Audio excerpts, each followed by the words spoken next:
ಮಾಚಕನೂರು ಹೊಳಬಸವೇಶ್ವರ ದೇವಸ್ಥಾನದ ಆವರಣ ಸಂಪೂರ್ಣ ಜಲಾವೃತಗೊಂಡಿದೆ. ಘಟಪ್ರಭೆ ನದಿಗೆ ಭಾರೀ ಪ್ರಮಾಣದ ನೀರು ಬಿಟ್ಟ ಹಿನ್ನೆಲೆ ದೇವಸ್ಥಾನಕ್ಕೆ ನೀರು ನುಗ್ಗಿದೆ.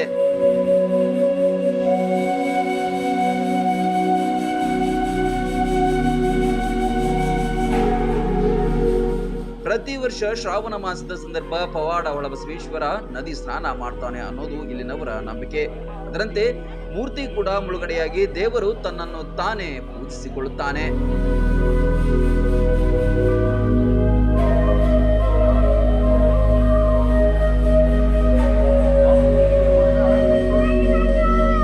ಈಗಾಗಲೇ ಭಾರಿ ಪ್ರಮಾಣದ ನೀರು ಬಂದಿದೆ.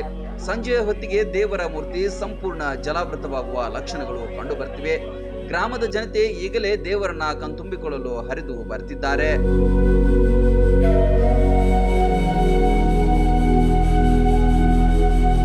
ನದಿಯಲ್ಲಿ ಎತ್ತುಗಳ ಮೈತೊಳೆಯೋದು, ಪೂಜೆ ಸಲ್ಲಿಸೋದು, ಕೈ ಮುಗಿಯುವ ದೃಶ್ಯಗಳು ಕಂಡುಬಂತು. ಇನ್ನು ಮಾಚಕನೂರು ಬ್ಯಾರೇಜ್ ಕೂಡ ಮುಳುಗುವ ಸಾಧ್ಯತೆ ದಟ್ಟವಾಗಿದೆ.